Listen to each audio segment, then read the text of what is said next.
far advanced. All right. Go ahead. Well, we're going to start with Michael in Florida. Thanks for waiting. You're on with Don and Matt. Hi. Hey.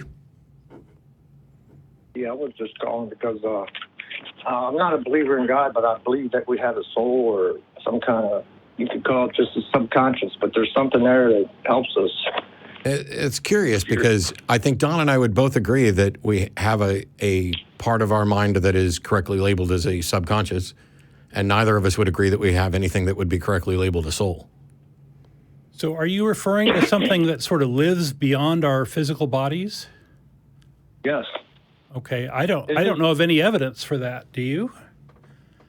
Well, personally, whenever I was a kid, first of all, I was probably still in training pants, and my brother, he was 5 years older. He took the mattress off the bed in the bedroom we were playing. He put it under the bed, and he made a little tiny gap between it and the wall. He was trying to fit in there. He couldn't fit.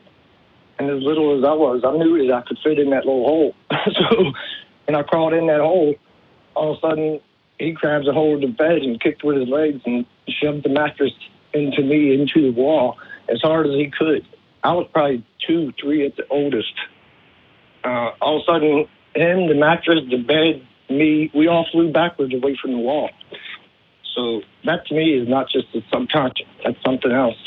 I don't understand what you're saying about what happened. So you crawled between a mattress and a wall, and your brother tried to squish you between the mattress and the wall, and then what happened?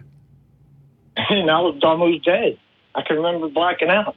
I couldn't breathe. It was like the boa constrictor. Every time I took a breath, I couldn't inhale less. Okay, so you're being squished, and this lack of oxygen begins to deprive your brain of oxygen, and you start to pass out. What the hell's that got to do with the soul? Because what made the whole mattress, my brother and me, the whole bed, everything flew away from the wall. What did that? A 2, 3-year-old kid or something else? I have no idea, but first of all, I don't believe that happened. Okay. I believe that you're convinced that it happened, but you're talking about, how old are you now? I'm 58. 58? Yeah. Yeah, so you're talking about a 56-year-old memory that you've massaged over the years. Why on earth would you think it's accurate? Hell, I don't remember anything from when I was 2 or 3, but I can tell you things that happened to me when I was 16, which I know I'm wrong about. Well, I understand that. A lot of times people are wrong, mistaken. Sure, stories change over the years. But this is something that happened that I'm never going to forget. Why would I change a story to myself?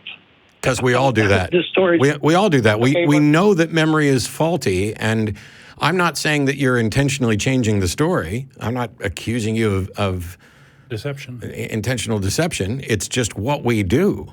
But, you know, first of all, we have no way of investigating this or testing it or whatever else. And all I have is a really vague description of the bed and everything flew away from the wall. Well, for all I know, your parent came in and yanked the bed away in order to rescue you, and you were unconscious, and then they drug your brother out to punish him or whatever else and laid you on the bed, and then your brain. It reminds me of near-death experiences that people claim to have. Because what actually happens... It wasn't that. Okay. Congratulations, Dr. Michael. I'm glad you've determined it wasn't a near-death experience. I didn't almost die. I almost passed out, more like what you said the first time. Now, hang on, because I bet if we rewind this call, I'm the one that said you almost passed out, and you said you almost died. I bet if we rewind the call, that's exactly what was said. I almost passed out. I said it's more like that. I almost passed out. I don't think I almost died. I think I was going to die if it had kept up. And my mother came in afterwards because she didn't know what happened. I don't know what made a noise. I don't know. You're right. But maybe your brother pulled the bed away from the wall. Here's another theory. You were afraid, and you had a burst of adrenaline, and you pushed it. Exactly. But I don't think that a 2-year-old kid usually does stuff like that. Usually they die. That's the first time. 2-year-old kids aren't usually being squished to death. So, of course, we're under an exceptional... But here, what the hell does any of that have to do with a soul? Because what you really have is a memory of an event that may or may not be accurate, and something that happened that you don't have an explanation for. How did you get to a soul from that? Because that's just the first one. I'll give you two more examples. That was No, I don't, Michael. I don't need You any. need a plural of the anecdote. I don't need 10 examples that have nothing to do with the soul. I want an explanation of how this got you to the notion of a soul. Because I'm just saying that there's something there that keeps us alive, keeps us going, even when we're unable to comprehend the whole world around us. And yet people die every second. Right. Sometimes it happens, yeah. But the majority of times, most people have an instinct for survival, something that keeps them going. Even when they're a Yes. kid and I agree. We have an instinct for survival. What the hell does that have to do with the soul? Because, like I said, if you let me finish, there's another time when I was in I don't need an... Here's the thing, Michael. This is what you're not getting. I agree with you. We have an instinct for survival. That's what our brain does. If there's nothing about the first story that necessitates a soul, then let's admit that first story is not in any way evidence for a soul. Okay, you don't get to add up 10 things. You don't get to add up 10 things that aren't evidence for the soul independently and claim that the 10 of them together are evidence for a soul. That's not the way evidence works. I'm just saying I'm going to give you one from the beginning, from the middle, and recently. And if you don't want to hear them, that's fine. But the other two are not the same story. Give us your very best one. Okay, and then tell me why you didn't start with the best one. I'm just saying I started at the beginning, when I was a kid. Okay, but that's where it Michael, starts. Are we at least in agreement that there's no evidence for a soul in that first story? In the first story, sure. But if you put them all three together, then maybe you'll see it. No. I just explained this. If I have one story that's not evidence for soul, and then I present a second story that's not evidence for soul, and a third story that's not evidence for soul, I haven't come up with a combination of stories that's evidence for a fucking soul. That's not the way this works. You're not listening to the other stories to know if they have anything to do with the soul. And like I said, why didn't you? I tell you what. If I ask you, what evidence do you have for a soul, and you tell me a story that has nothing to do with a soul, why the fuck would I listen to another story from you?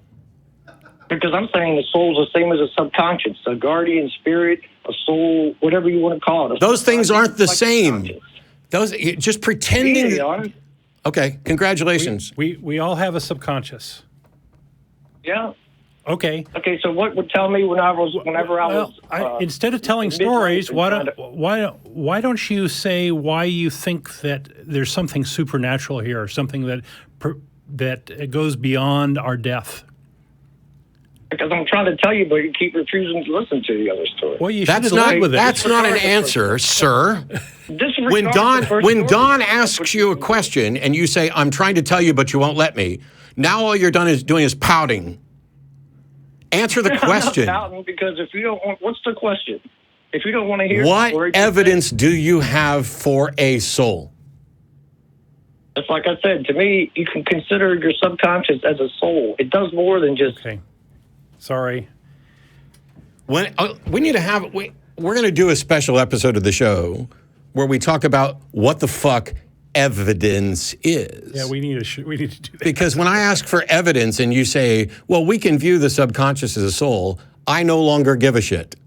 Because you know what? I can view this bottle of Coke Zero as God. I can view this phone as peanut butter. I'd be wrong, but I can do it. That's not evidence. Telling me that you're convinced that the subconscious is a soul is not evidence of anything other than you believe this. And the thing we're trying to get to is, why do you believe it? Why do you think that this is true? And why should anybody else believe it? If somebody had called up and said, oh, I've got evidence for a soul, and then they, when asked for evidence of the soul, said, well, you could look at the soul as if it's just your self-conscious, or subconscious, sorry. No. That's not evidence. Why would you call in and say you have evidence for something, or that you have a reasoned belief for something, and then just say, oh, because basically what you're saying there is, I like the notion of a soul.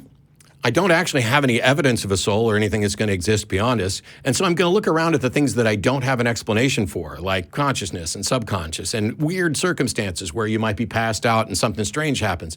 And so you're taking all of these things that you don't have an explanation for and saying, I could look at that and say it's a soul. Well, congratulations.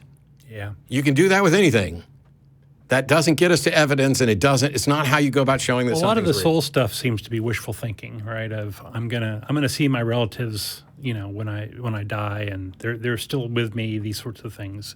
The idea of a soul is comforting, but it's wishful thinking. All evidence that we have is that when your brain dies, you die, and there's no more to it. Yeah, I've pointed out, I don't know, a gazillion times now that the soul is the single most dead concept in all of theology because of what we know about the brain. We don't know everything about the brain, but it's like if I'm rolling a die, and it's a standard 6-sided die, half of what you would roll at a craps table, and it comes up a 4. We roll it, boom, it's a 4. And somebody says, why did that dice roll come up a 4? And your answer is, I have a guardian angel who, when I roll the dice, makes sure that it lands on 4 when I need it to land on 4. You've come up with an unfalsifiable proposition that might be comforting. It's the same thing we do with lucky socks and rabbit's feet. It's about confirmation bias and stuff like that. And so if we pick up that die and we roll it again, and it comes up a 2, what? My guardian angel didn't make it come up a 4 because we didn't need it to come up a 4 then. That's right. That's what's going on. And so when we look at the soul, in a die roll, there's no room left to reasonably posit external influence. We know about physics, we know about die roll, we can measure this, we know that the odds on a standard 6-sided die is that 1 out of 6 times it's going to land on this specific number. We can roll them and roll them and roll them and roll them and simulate it and everything else, and they fall into this normative distribution for fair dice. That's just what happens. So there's no room left in a die roll to say, an angel made it land that way. There's no room left in the things that we identify or used to label as the soul, given what we know about the brain and how it functions, about how our memories are malleable, our personalities are malleable, everything about you can be reset. You can get amnesia. Everything can fundamentally change. Yep. You can sever the corpus callosum and wind up with 2 distinct, independently communicating personalities within a single head. There's no room left to posit a soul. Because one view of the soul is that it's the ghost in the machine. I have a spirit that is basically guiding and directing this meat sack around the planet, and it's making decisions, and it is the thing that is going to be judged morally as good or bad or whatever. Right. The problem is, take that split brain example, which I've used before. If 2 personalities in the same brain, they communicate independently, one of them believes in a God, one of them doesn't. Now, does that mean that once upon a time this brain had a soul and now the soul is completely moved over to one hemisphere and the other hemisphere is just screwed? Does it mean that each of those have half of a soul? None of this actually makes any sense at all. But the bigger issue is that every time you posit some space for a soul, every new discovery that we find about how the brain works closes another door for the soul. And God's not there to open a window. I know they say that when a door closes, somewhere God opens a window. You don't get to posit that. It's the same thing we did with evolution when we talk about this diversity of life where we have common ancestry and then it branches out like a tree. And you're like, but that's where God intervened. Yeah. God flipped this little DNA switch to make humans distinct from the other great apes. He kills and messes with the sex lives of animals. Yeah. That's the main way you would do that. Yeah. It's, I get it. Okay, you don't believe in God, but you do believe in a soul. If somebody asks you why you believe in something and you tell a story and they say, I don't see what that has to do with the thing you're talking about, it's never going to be good to go on to another story. Yeah. If people are looking for evidence. Oh, here's something that happened to me. Because first of all, I do not believe that what you are describing accurately represents what happened. I will believe that it accurately represents what you remember, what is in your mind. It's like when somebody tells me they were abducted by aliens. Do I believe they were abducted by aliens? No. Am I willing to accept that they are convinced they were? Yeah. There seem to be plenty of people who are otherwise rational, and for whatever reason, they've interpreted a certain experience as this was an alien abduction. And I'm fine, you can tell me your story, and when an alien abductee or claimed alien abductee tells me their story, I'm going to say, how does that prove that it was aliens? How does that prove it was aliens? Sure. Because that's what skepticism is, asking those questions that most people are too uncomfortable to ask because we're so terrified of not knowing. And some of us are so terrified, or some people are so terrified of not fitting in with everybody else. You know, I don't share your God belief, but I'm spiritual but not religious. Or I think there's a soul. You know, don't crucify me the way you will those guys on the Atheist show who are telling you, you know, oh, no, you don't have evidence and everything else. I'm kind of on your side. I'm just not, you know, all the way there. It's cowardice.